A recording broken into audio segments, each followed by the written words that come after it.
Hello friends, मैं शंकर स्वागत करता हूं आपके अपने यूट्यूब चैनल शंकर एजुकेशनल अड्डा में। दोस्तों, इस वीडियो में हम लोग देखने वाले हैं एमए फर्स्ट सेमेस्टर ज्योग्राफी। आपका प्रथम प्रश्न पत्र है जिसको आप बोलते हैं भू आकृति विज्ञान यानी जियोमॉर्फोलॉजी। ठीक है, और यह ज़रूरी नहीं है कि आप जहां पर पढ़ रहे हैं वहां पर जियोमॉर्फोलॉजी को फर्स्ट सेमेस्टर में ही रखा गया हो। आप चाहे एमए कर रहे हैं, चाहे बीए कर रहे हैं, एमए बीए के किसी भी सेमेस्टर में आप हैं, अगर आपके सिलेबस में जियोमॉर्फोलॉजी है तो यह वीडियो आपके लिए बहुत ज़्यादा महत्वपूर्ण है। इसमें हम अति लघु उत्तरीय प्रश्न देखने वाले हैं जो कि आपके एग्जाम के लिए काफ़ी ज़्यादा इंपॉर्टेंट साबित होने वाला है और एग्जाम में देखने को मिल सकता है। चलते हैं, देरी न करते हुए आगे बढ़ते हैं।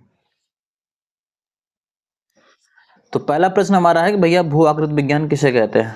ठीक है ना, इसके बारे में है कि भू आकृति विज्ञान किसे कहते हैं। तो देखिए लिखा गया है, पृथ्वी की सतह एवं पृथ्वी की आंतरिक परतों में बनने वाले स्थल रूपों जैसे कि आपका महाद्वीप, महासागर, पर्वत, पठार, मैदान, भ्रंश घाटी आदि को हम क्या कहते हैं, भू आकृति कहते हैं। और इसके क्रमबद्ध अथवा तार्किक अध्ययन को भू आकृति विज्ञान कहा जाता है। फिर से ध्यान से देख लो कि पृथ्वी की सतह एवं पृथ्वी की आंतरिक परतों में जो बनने वाले स्थल रूप होते हैं उन्हें हम क्या कहते हैं, भू आकृति कहते हैं। अब स्थल रूप में क्या क्या हो सकता है आपका, महाद्वीप, महासागर, पर्वत, पठार, मैदान, भ्रंश घाटी ना, ये सारी चीज़ें सम्मिलित हो सकती हैं। और जो स्थल रूप होते हैं, मतलब जो स्थल रूप होते हैं जिसको हम भू आकृति कहते हैं, इन्हीं भू आकृति के क्रमबद्ध अथवा तार्किक अध्ययन को हम क्या कहते हैं भैया, भू आकृति विज्ञान कहते हैं।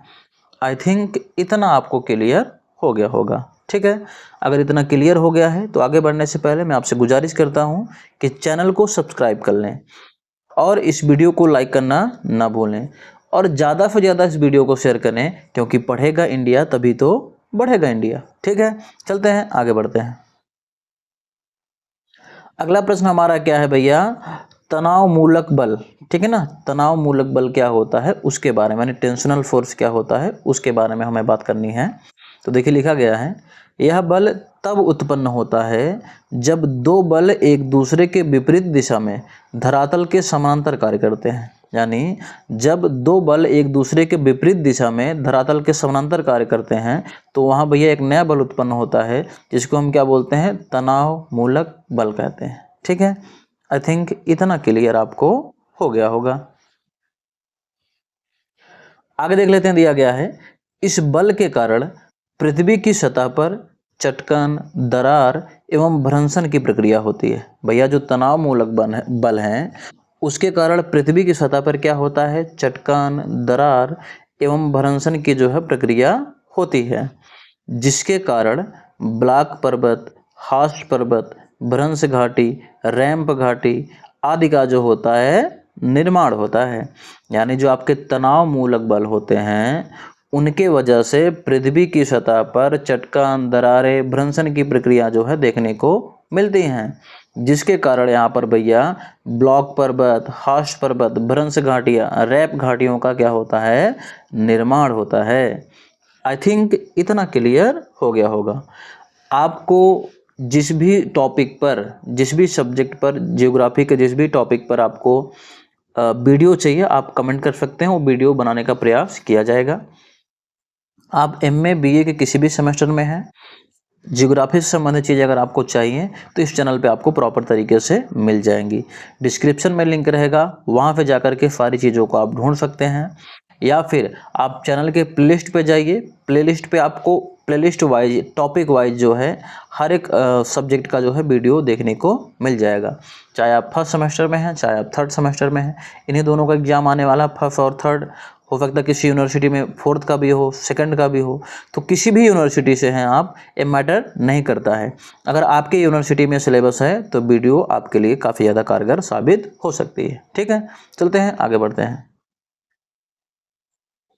अगला प्रश्न आपका क्या है, उच्चावचों के प्रकार। काफी महत्वपूर्ण प्रश्न है, उच्चावचों के प्रकार क्या होते हैं उसके बारे में बताना है। तो देखिए लिखा गया है, भू आकृति विज्ञान के अंतर्गत अध्ययन किए जाने वाले उच्चावचों को तीन भागों में यानी तीन वर्गों में रखा जाता है। यानी जो भू आकृति विज्ञान है इसके अंतर्गत जो उच्चावचों का अध्ययन किया जाता है उसको भैया 3 वर्गों में हम विभाजित कर सकते हैं।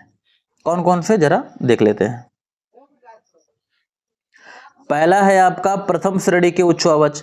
अब ध्यान दो, कभी कभी आपका शॉर्ट टाइम में भी मतलब शॉर्ट टाइप में भी पूछ सकता है, यानी अति लघुत्तरीय प्रश्न में भी पूछ सकता है कि प्रथम श्रेणी के उच्चावच क्या होते हैं, उनके बारे में लिखना है आपको, ठीक है ना।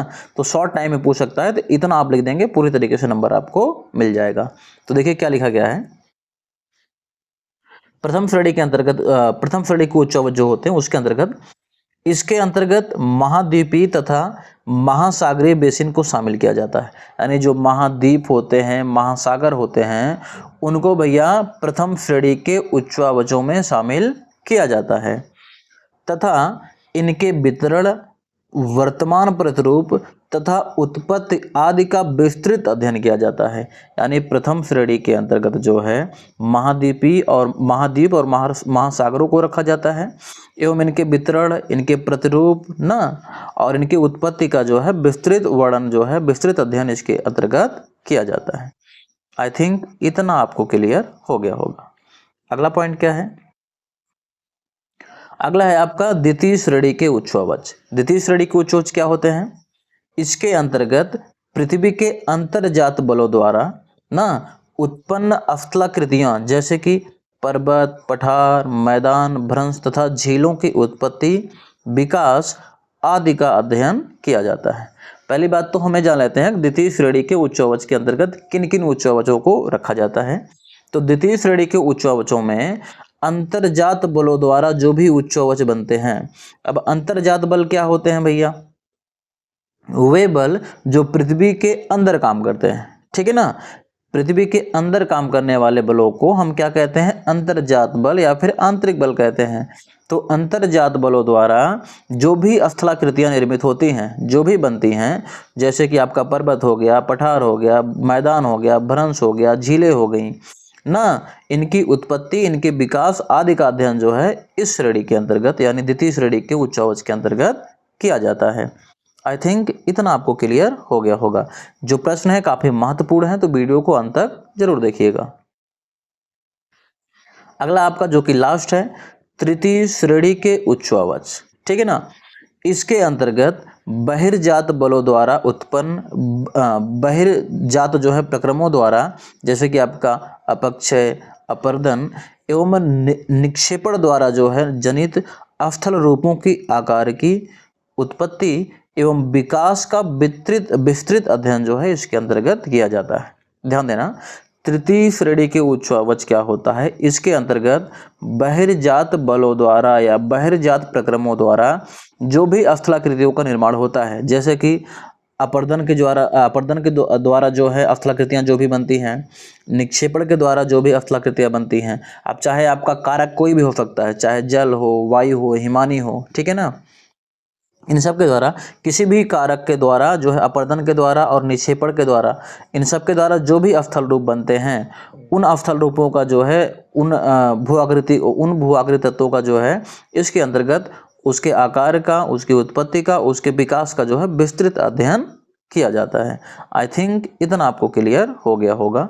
अगर चीज़ें समझ में आ रही हैं तो चैनल को सब्सक्राइब और वीडियो को लाइक करना न भूलें। और हाँ, प्लेलिस्ट में जरूर विजिट कर लीजिएगा, वहाँ चीज़ें आपको बढ़िया देखने को मिल जाएंगी। एग्जाम में अच्छा मार्क आप अचीव कर सकते हैं। और इस वीडियो को ज़्यादा से ज़्यादा शेयर करें, क्योंकि पढ़ेगा इंडिया तभी तो बढ़ेगा इंडिया। मिलते हैं आपसे अगली वीडियो में।